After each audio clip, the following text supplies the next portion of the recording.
Hey guys, this is Anamidesu and this recap of Failure Frame Season 1. Everyone thought he was a weak orphan in a new world with E-rank skills, but he takes revenge on everyone by destroying them. Mimo was a troubled kid who got abused in his own house by his mother's new boyfriend after his father's death. The poor kid got beaten up every day while getting barely anything to eat. As he cowered in the corner, covering himself, his horrible mother watched television, ignoring his shouts of pain. He ended up growing up to be a lonely kid who was weak and didn't have any confidence. He wakes up from a nightmare of getting beaten up by his stepfather when he hears the bully of his class, named Sho, messing with a nice girl named Ya. He takes away her book and waves it around in the air, making fun of her for reading girly novels because this negative imbecile can't understand that a girl will read girly novels. Mimo imagines how, in a TV show, he would stop the bullying and win everyone's admiration, but he knows that in reality, no one on the bus cares. If he stands up for her, his weak frame will only get him beaten up. Most popular students support Sho, while the others laugh along to avoid being targeted. The teacher is useless, asleep, as Sho relentlessly demands the girl's phone number. Before he realizes it, Mimo stands up, looking Sho in the eye, and tells him to leave Ya alone. Sho laughs, calling him a sissy and weak, when suddenly Kiri, the most popular guy in class, tells Sho to give the book back. Sho obeys and returns the book to the girl, then moves on to bully another nerd, Yasu. Mimo questions why he stood up for Ya, an unusual act for him, but before he can dwell on it, everyone on the bus is transported to a different world. They are all utterly bewildered as they stand in a completely unknown place while a hot goddess stands atop a bridge and introduces herself as the goddess Vizai. She explains that every time the threat of a demon king appears, the kingdom of Alan summons brave warriors from a different world to defend their kingdom. 200 years ago, the demon king almost demolished their entire kingdom, but thanks to some heroes, the demon king was soundly defeated, and the entire demon army was destroyed. Unfortunately, the Demon King has been resurrected, which is why they have all been teleported to this world to fight as the new heroes who will put an end to the Demon King. The students are utterly confused as they wonder whether they are dead or if it is some kind of prank. Their teacher tells them to stay quiet and instructs them to hear what the goddess has to say.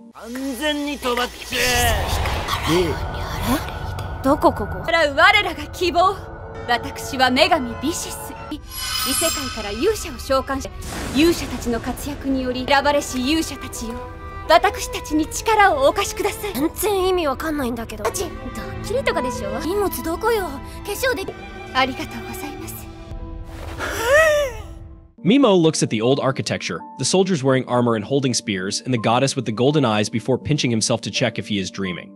Kiri ends up speaking and asks the goddess what will happen if they don't cooperate with her, to which the goddess smiles and claims that she won't be able to send them back to their world. Kiri asks whether there really is a way to go back, and Vizai replies that there is a reverse summoning ritual which can send them back, but to get that, they will have to kill the Demon King, as they will require a special part called the Evil Element, which will only drop if he dies. Sho screams at her for calling them to a new world without giving them a choice and refuses to help, but Vizai goes down on one knee and begs them to help save her kingdom from destruction. Ya speaks up and tells the goddess that they are just humans who can't really do anything, but Vizai promises that they have abilities that they had no idea about. Sho still thinks that all of this is a joke, so Vizai decides to prove it and calls forth a prisoner of war and a giant demon dog. She lets the giant demon dog loose, and it immediately lunges at the prisoner before killing him. Some of the girls are horrified at this and fall to their knees while Vizai looks at the demon before chanting a spell and completely blasting the monster into flames, removing it from existence.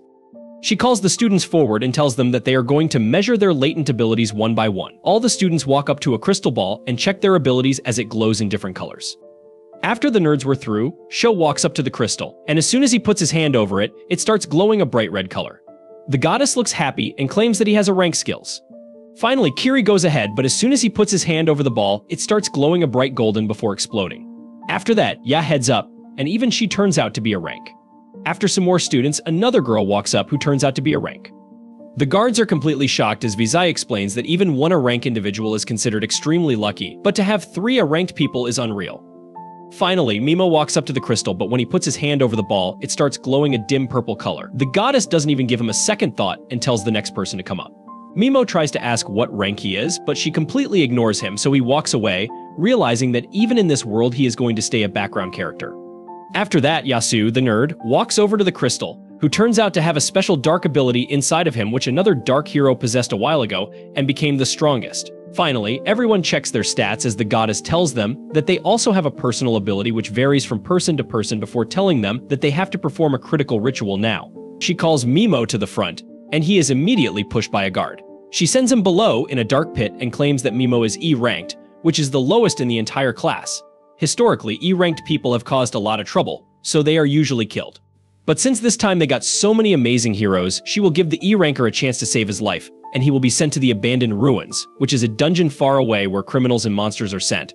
She tells him that if he manages to survive, they will leave him alone and he will get the right to live, otherwise he can kiss his life goodbye. Mimo tries to argue, claiming that he can get better.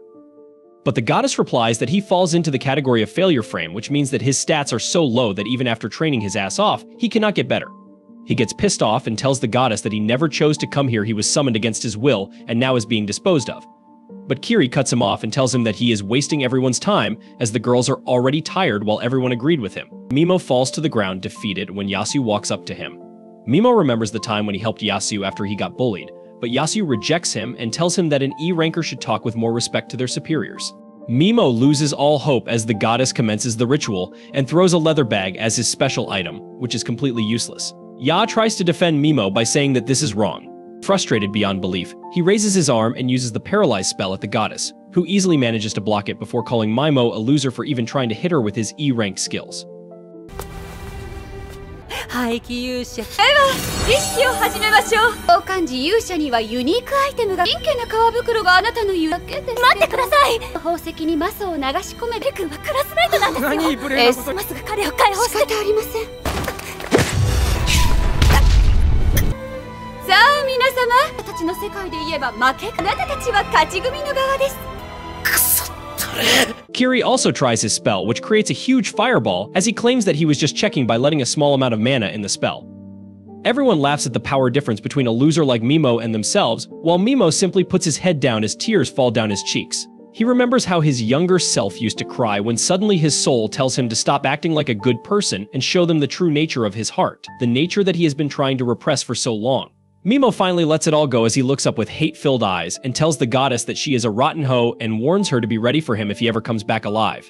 He immediately gets transported into a dark cave where he tries to open his status but fails because of the low light. He pours some mana into the leather bag and the gem starts glowing, which he uses as a lantern as he moves through the cave. Suddenly he realizes that he has been walking on skeletons, which scares him.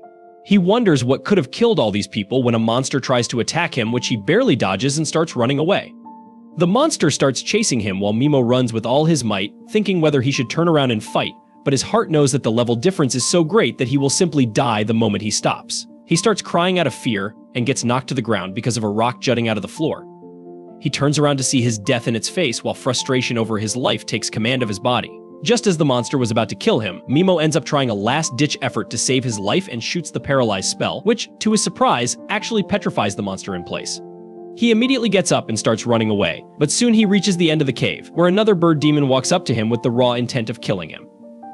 Mimo immediately raises his arm once again and uses the paralyze spell, which again freezes the enemy. He realizes that it wasn't a fluke and his spell actually works, but he starts feeling tired, so he opens his stats and notices that his mana was almost completely gone. He realizes that he has another skill left, so he tries to cast a poison spell on the monster, which works very well as the demon starts turning black and bleeding from its body. Mimo sits down on the cave floor, wondering why his spells are being so effective against these demons, when suddenly he hears something behind him.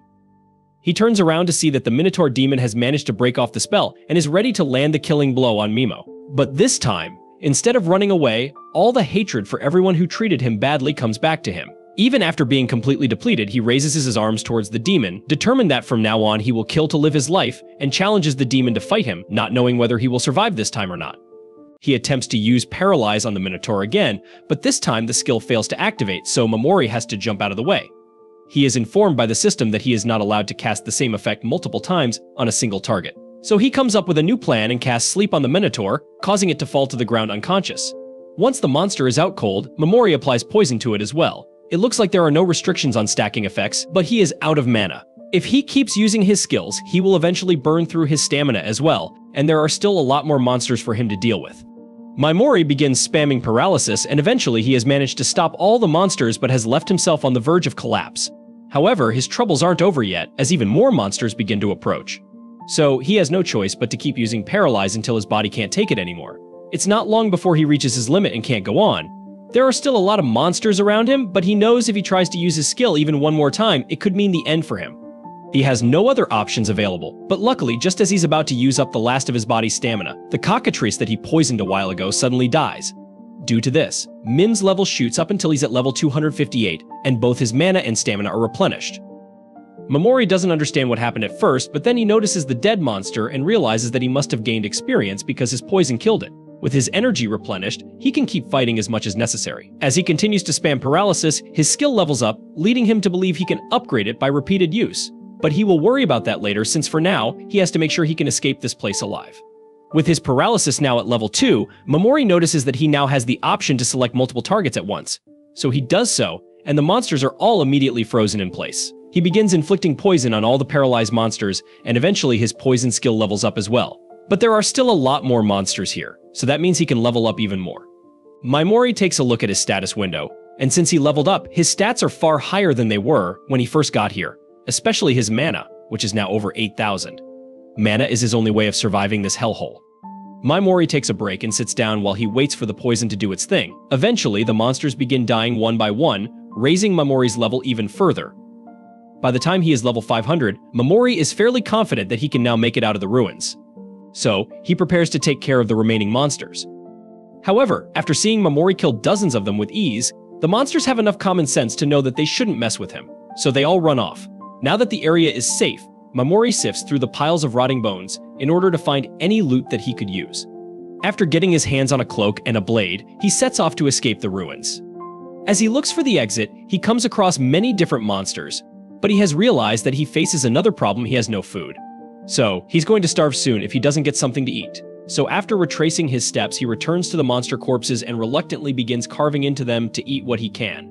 However, as the eyeball pops out and Mamori tries to eat it, he realizes that the monster's entire body has acid in it, so he won't be able to eat it after all. With no source of food, Mamori believes he will starve to death before he ever makes it out of here. He has no energy left in his body, but then he notices the color of his magic bag changing. Since that's the only source of light he has, he frantically rushes over to supply it with more mana. However, as he does so, he feels something appear inside the bag. To his delight, he finds a bag of beef jerky and a bottle of soda. He excitedly begins eating. While this means his hunger problem is solved for now, he doesn't know for sure if he will be able to get the bag to produce food again.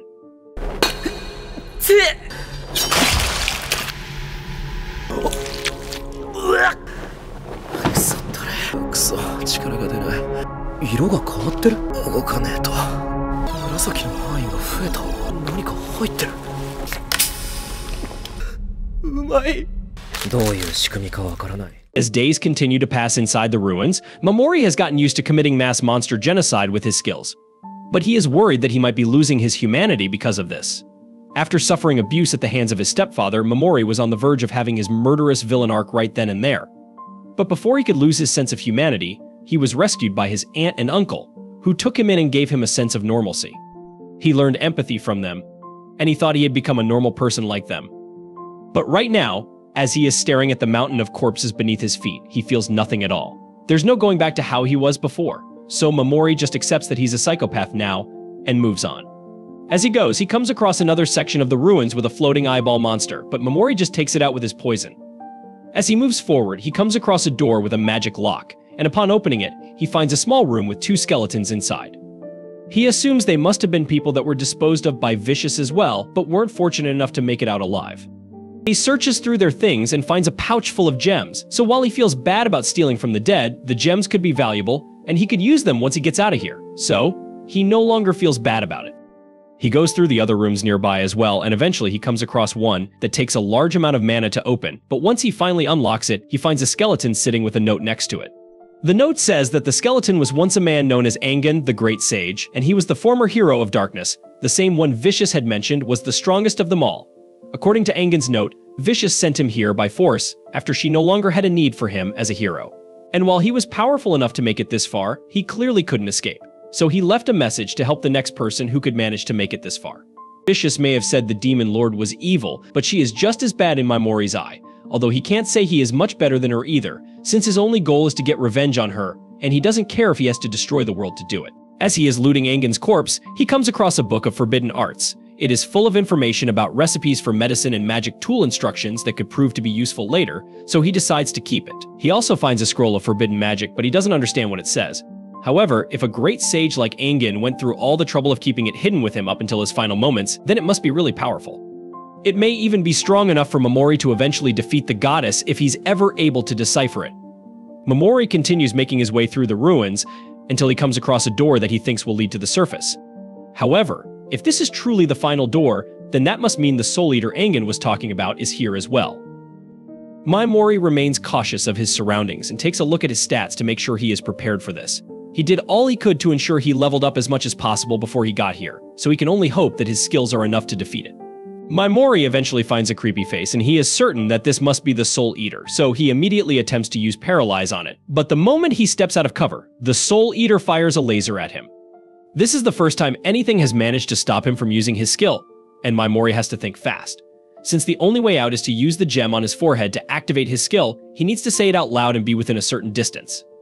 But none of that matters if the Soul Eater can attack him before he finishes casting the spell. While Momori is still thinking about what to do, the Soul Eater breaks out of the wall to go after him. So, he really has no choice but to fight now.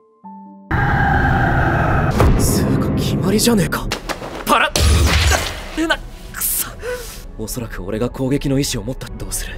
脱出にはあの状態異常付与の発動にはスキル面だが殺すための難度は高い。それもある程度の声量が必要。どうすればいい？もうスキルは発動できない。って来やがったのか。生存率をゼロたらしめているぞ。だからこれはきっと最後の生存競争になる。Meanwhile, outside the ruins, a girl is trying to escape from her pursuers and decides to hide nearby, not knowing the fierce battle is taking place inside. As the Soul Eater slowly approaches Momori, he wonders why it hasn't fired its lasers at him yet. But he soon finds out why, as the Soul Eater spits up some purple gunk which takes the form of humans. These are the souls of the people the Soul Eater has killed, and they are being forced to attack Momori, so he is forced to paralyze them. However, he can't bring himself to use poison, because they are still human, even if they've become gross globs of paste. The Soul Eater enjoys watching as Momori struggles because he can't attack the souls for moral reasons, and he can't attack the Soul Eater either because it would react too fast. Momori begins breaking down and crying a lot because he says he doesn't want to hurt other people. And he's losing aura by the minute with his constant crime. But as the Soul Eater is reveling in Momori's tears, he reveals that it was all an act. As he paralyzes the Soul Eater, he knew he could never land a successful paralyze on the Soul Eater unless he managed to get it to lower its guard. So now that the Soul Eater is paralyzed, Momori doesn't really care what happens to the souls. If he kills the Soul Eater, and even though he spent so much time trying to become a harmless, law-abiding citizen, all he cares about are the facts. Those soul puppets were trying to kill him, so they could be babies for all he cares. He's still going to poison them anyway. The Soul Eater struggles to move out of frustration that it lost to Momori, and this lets Momori know that powerful monsters can try to overcome his paralysis, but it does additional damage to their bodies. That's interesting and all, but he doesn't want to waste any more time here. So, he casts poison on the Soul Eater and destroys it once and for all.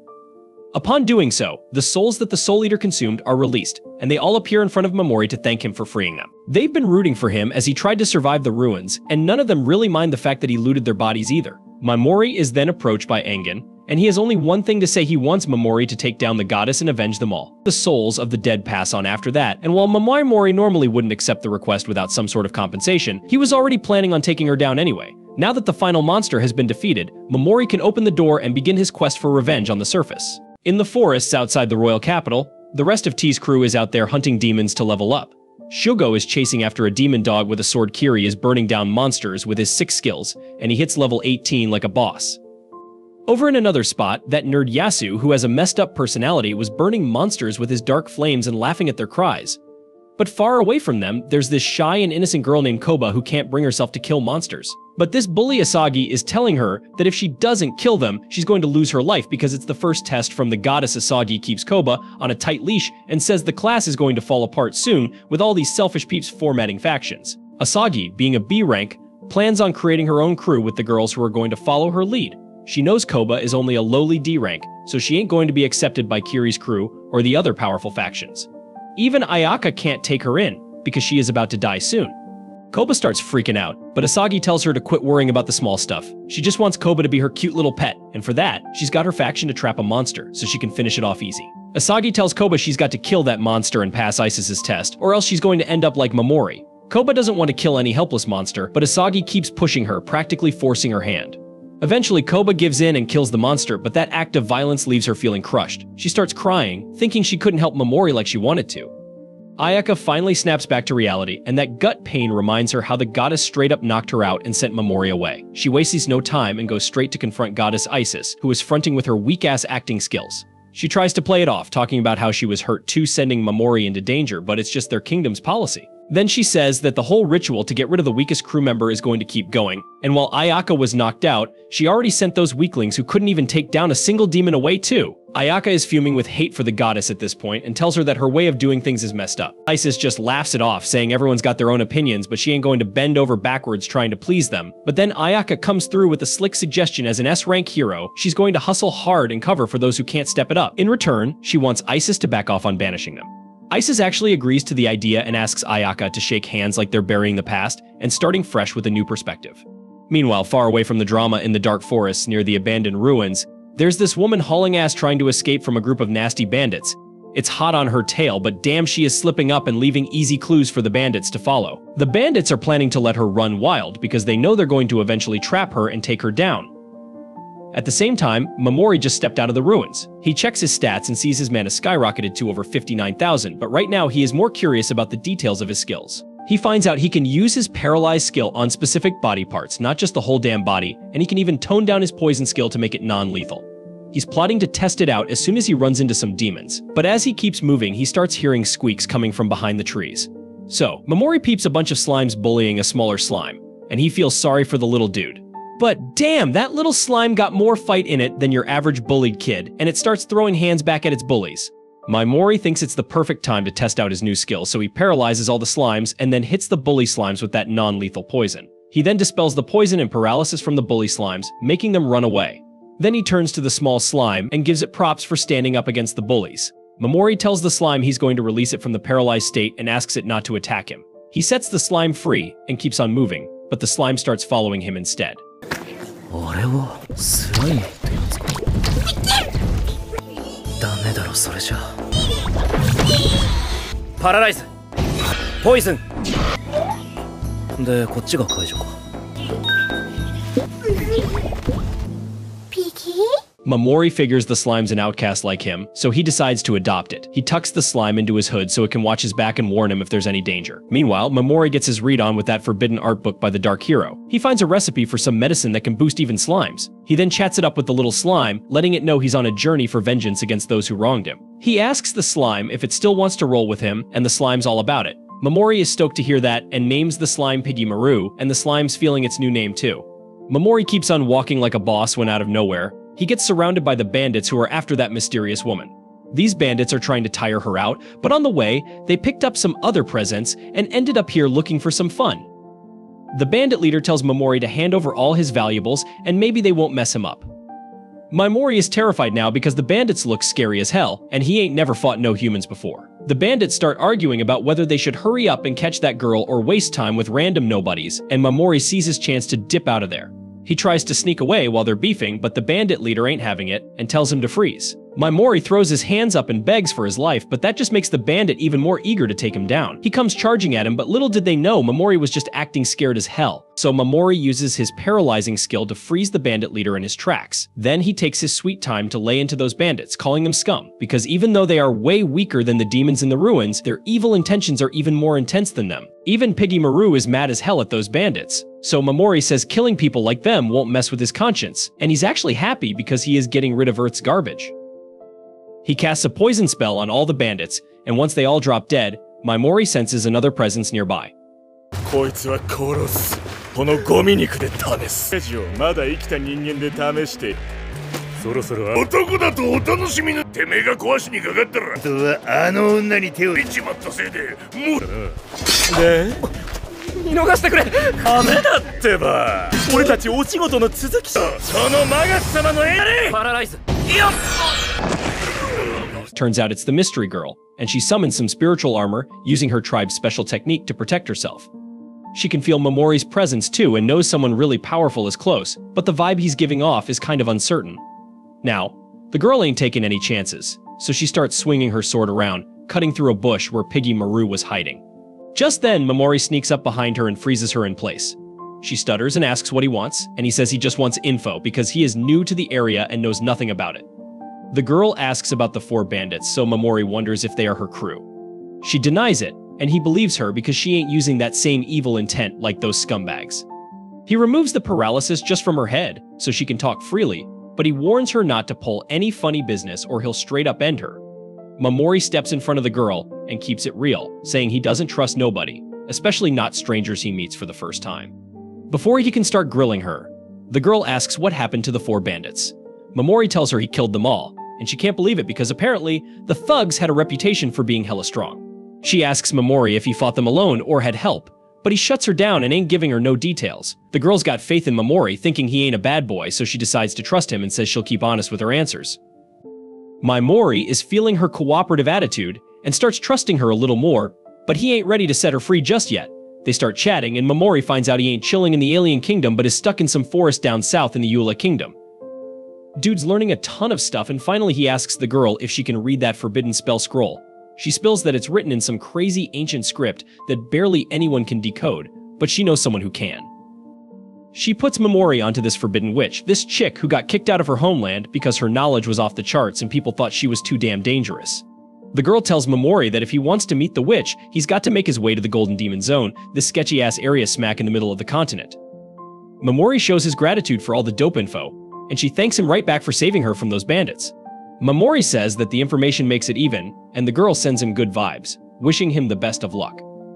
He thinks she's too damn honest and innocent for her own good, reminding him of his aunt. Anyways, he decides it's time to bounce and lets the girl know the paralysis spell is going to wear off in a few minutes so she can go on her way. Piggy Maru hitches a ride on Mamori's shoulder, and they talk about how it's unlikely the girl's going to come at them once she's free from the paralysis. But Mamori tells his slime buddy to keep an eye out, just in case, because you never know, and Piggy Maru is all about helping in any way it can. Mimo soon reaches a small town called Mills. The female knight on guard duty is rather nosy about his business. She thinks that he is a country bumpkin from somewhere who came here to work as a mercenary and raid some ruins. However, she gives him permission to go inside because the lord of the town has given orders to let all mercenaries inside, especially those who plan to raid the ruins. Mimo thanks her as he heads inside and thinks that the security is very lax here. They didn't even check his luggage or ask for an identification document, but that works out in his favor. He soon reaches an inn where a grumpy old man receives him. He is not friendly to Mimo initially, but just as he shows him a silver coin, the man begins acting like his personal attendant. He asks for his name, and Mimo adopts the fake name Hattie to stay at the inn. At night, he takes a walk around the town and finds that it is quite peaceful, even though there are a lot of outsiders and mercenaries here. He notes that they have all the shops one would expect from a town of this scale in an Isekai anime, and there is also an adventurer's guild. Once Mimo collects all the information he can, he heads back to the inn and eats some food. He keeps pretending that the food is delicious, even though it is not to his taste. He keeps his keen ears pointed at the drunk men sitting at the table beside him, so he can gather some information about this world.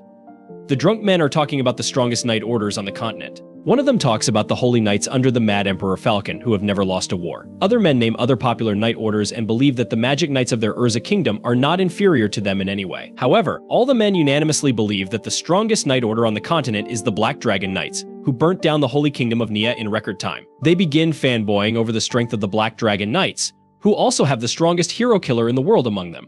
Mimo has heard enough, so he takes his leave and takes along some food to feed his pet slime, Piggy. While the slime is eating rice, Mimo begins formulating a plan for the future. He thinks that first, he should find the person who can read the forbidden magic spell for him. He recalls that the girl in the forest told him to meet the forbidden witch in the Golden Demon Zone. Before that, he plans to use a strengthening agent to increase Piggy's strength. Suddenly, he recalls that the drunk men were also talking about a newly found layer of ruins in their territory, which has attracted mercenaries from all over the place, and the town is thriving. Mimo thinks that he can find the Skeleton King's bones in the ruins, which are the most important part in creating the strengthening agent. So the next morning, he joins the rest of the mercenaries who plan to raid the ruins. They are greeted by Marquis Creed, who is the lord of this region. Creed tells everyone about a new layer that has been found in the Mills ruins and declares a reward of 300 gold coins for anyone who discovers the ultimate treasure of the ruins, called the Cup of the Dragon's Eye. He promises to buy all the loot from the dungeon at a high price and tells the mercenaries that they can keep the drops from monsters to themselves.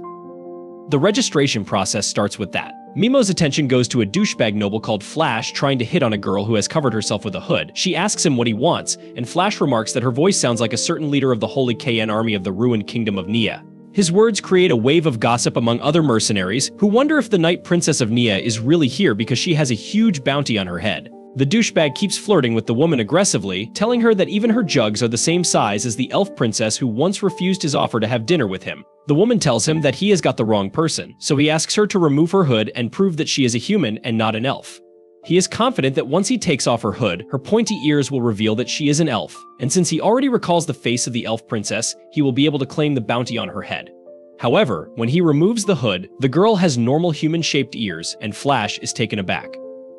ご尊顔はすっかり記憶に。実を言うと僕はかつてただせっかくこの僕にもそんな風にお高く止まった豊かに実ったその節だらで剣の方はどうなんですかね。どうだ天候の文句どらあれ After that, Mimo heads to the store to buy some equipment, but he crosses the hooded girl, who recognizes him.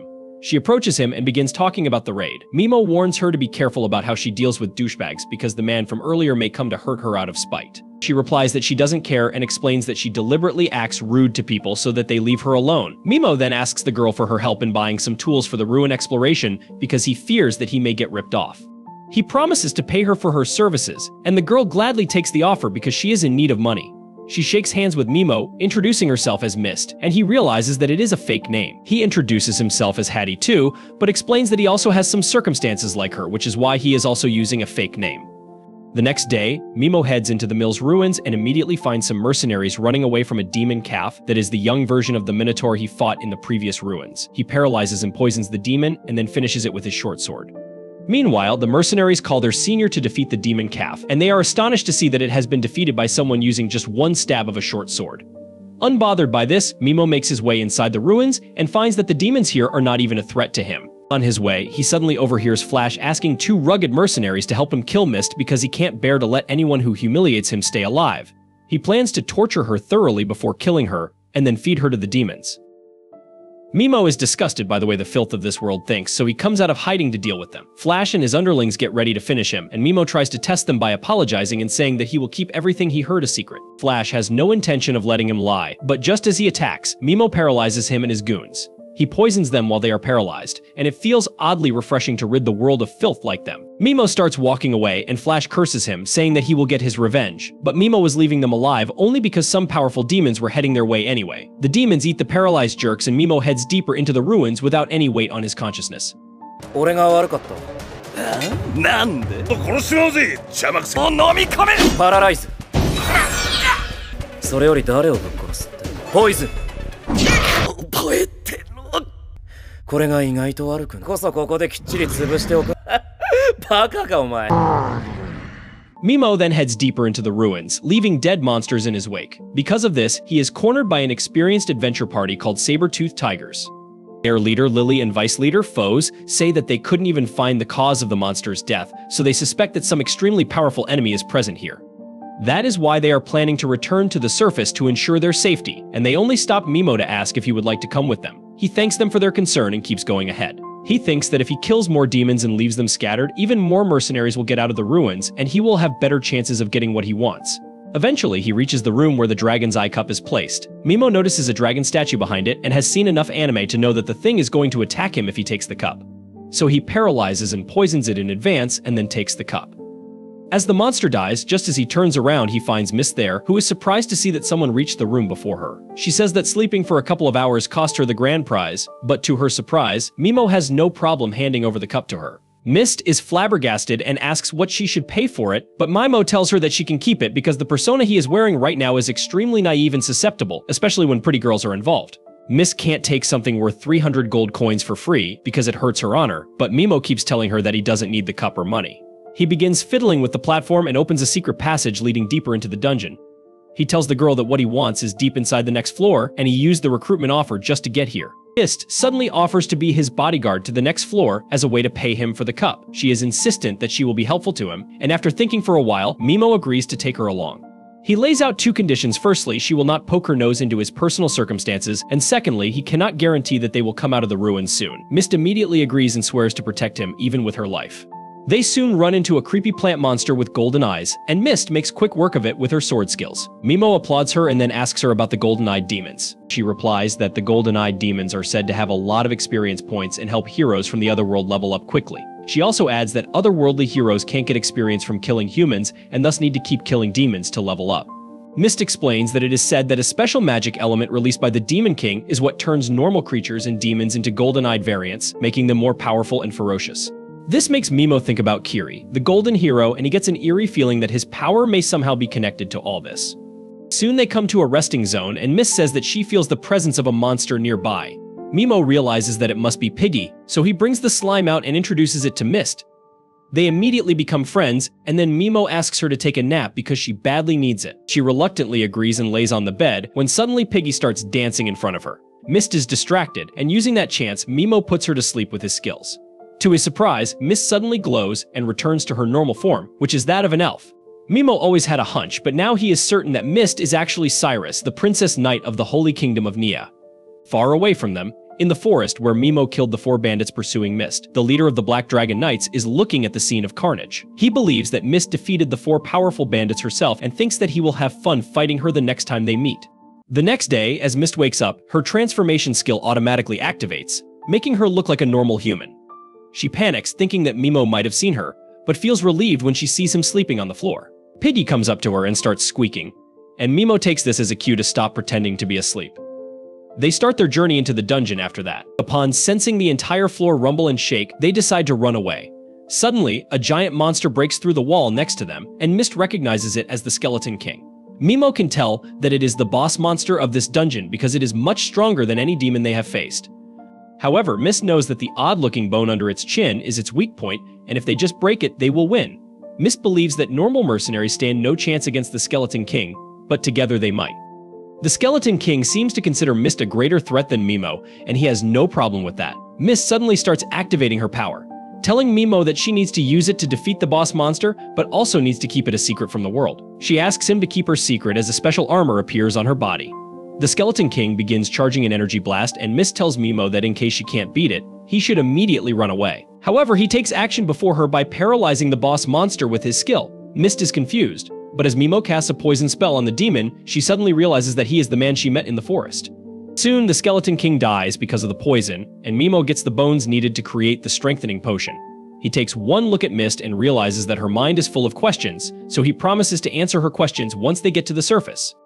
They start walking back when suddenly Piggy alerts Mimo about something inside the Skeleton King's body. Mimo begins searching for it and finds a small bundle inside the demon's chest cavity. As soon as he takes the bundle in his hand, it starts to glow, and a strange symbol appears on it. On opening the bundle, Mimo finds a strange egg, but Piggy seems insistent about wanting it, so he decides to carry it with him far away from them.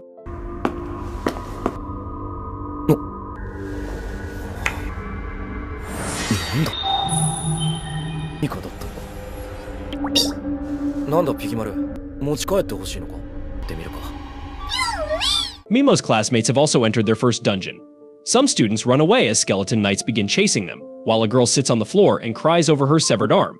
Her friend tries helping her, but they get attacked by the monsters. Everyone escapes somehow, and Aya stands in front of the monsters, determined to stop them. However, before she can do anything, Shu and Kiri attack the monsters and defeat them in one go. But Kiri uses his attack without concern for his classmates, and Aya has to shield them. Kiri is proud of his strength and reveals that he is level 24 now. Back in the dungeon city, Mimo and Mist reach the surface, where Mist presents the Dragon Cup to the guards as everyone's attention is drawn to the ultimate treasure of the dungeon. Mimo silently takes his leave. Mist follows him and informs him that she will get her reward from the Lord tomorrow in a public ceremony. Mimo asks if she is free until then, and on getting a positive answer, he asks Mist to come to his room at night so that they can talk about some things. She understands and then grabs his hand just as he is leaving to thank him for the cup again. At night, Mimo is creating the strengthening agent when Mist shows up at his door. Mimo tells her that he wants to hire her as his escort for the rest of his journey. He says that with the reward money from the cup, she is well set, but he still wants to hire her. He is just trying to make her feel indebted to him by mentioning the cup, even though he doesn't like this tactic. Mimo then shows her a map, telling her that he wants to reach the Golden Demon Zone at the center of the continent to meet the Forbidden Witch. He claims that since there are many powerful monsters there, he needs someone skilled to fight by his side, and Mist is the only one he can trust. Mist seems uncertain about going to the dangerous area, and Mimo tells her that she can take her time to think about it. He then suddenly calls her by her real name, Cyrus, and she responds out of habit. Only after that does she realize that she got played. Mimo apologizes to her about it, but reveals that he used his skill to put her to sleep in the dungeon so he knows her secret. He claims that he needs her as a precious asset, which is why he won't sell her out. He knew that the thing that bothered her the most about traveling with him was her secret, but now it is out in the open. Mist also stops hiding her secrets and says that she can hide her real form with the help of spirits, but they need her to sleep to replenish their power, and she returns to her original self in that time. She reveals her original form to Mimo, saying that she trusts him now. In response, he also tells her his real name so that they are even. She agrees to join him as his escort, and Mimo gives her one of the blue crystals he found in the first dungeon as her payment. Mist freaks out on seeing it because the crystal is actually a rare item called Blue Dragon Stone that is not circulated in the market anymore. Just this piece is worth more than the reward she got from turning in the cup to the Lord. She refuses to take something so precious and returns it to Mimo, who thinks that she is too good-natured for her own good. He takes the stone from her and then tosses it back to her, saying that it belongs to her now and she can just throw it if she doesn't want it. She reluctantly accepts it and then tries telling Mimo about her backstory and the people who are still on the hunt for her. However, he claims that he is not interested in her past because, as her employer, the only thing he cares about is her abilities. 護衛の報酬だ。驚いてしまって。清流石。清流石は伝説の杯の報酬を。か。いけませんよ、どうか殿。こんなあっさり渡して良いものではあり。報酬として少なすぎる。わかりました。The next day, as they have breakfast together, the people in the inn begin saying nasty things about them. Mimo tells Mist to ignore them and then asks what she knows about forbidden spells. She tells him that it was Goddess Vizai who banned some ancient spells and classified them as forbidden spells. Mimo thinks that if the goddess banned them, the spells might be dangerous for her. He thanks Mist for the info and she blushes because it is the first time he has thanked her openly. After that, Mist leaves to get her rewards while Mimo goes to the forest to enhance Piggy with the strengthening medicine. On Mist's end, she finds herself out of place at a party full of nobles and rich men. It is getting too late and she has not yet received her reward. Just then, the Lord calls out a famous magician who can break illusions as a show for his guests. Mist is worried that she might be caught, and seeing that she is late, Mimo also begins suspecting foul play. Back to his classmates, Aya visits Goddess Vizai to inquire about treatment for the girl who lost her hand. Vizai says that she healed the girl only because she was a B-rank hero. She then asks Aya if she is not joining Kiri's group and tries to manipulate her into thinking that it is selfish of her not to partner with another S-rank hero despite being attacked. Aya stays firm and says that she cannot work with Kiri at the moment. She swears to fulfill her duties as an S-rank hero herself, and on hearing this, Vizai says that she will let all the students who could not pass the first trial stay with her so that she can train them. Aya panics and reminds the goddess that they made a deal that those students would be left unbothered if she fought on their behalf. But the goddess says that she got an order from the king, so she has no choice. She tells Aya that if she doesn't take the losers with her, they will be disposed of, and Aya has no other choice but to accept Vizai's order. Now on Mimo's side, he thinks that either Mist has betrayed them and run away after receiving the prize money or something has happened to her. The first option seems unlikely, so he decides to meet her. On the way, he hears people talking that the girl who got the cup turned out to be the wanted elf princess. They say that she ran into the forest after her secret was discovered, but it won't save her because the Black Dragon Knights are on her trail. Just then, 3 dragons appear in the sky and head towards the forest where Mist is trying to run away. One of the Dragon Knights attacks her, and Mist first tries to use her spirit magic to bring it down with an aerial slash.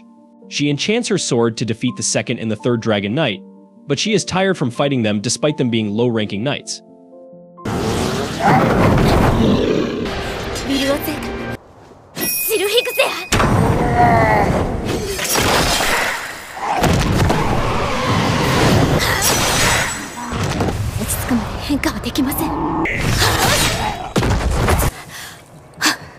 Just then, a spear comes towards her, and she blocks it.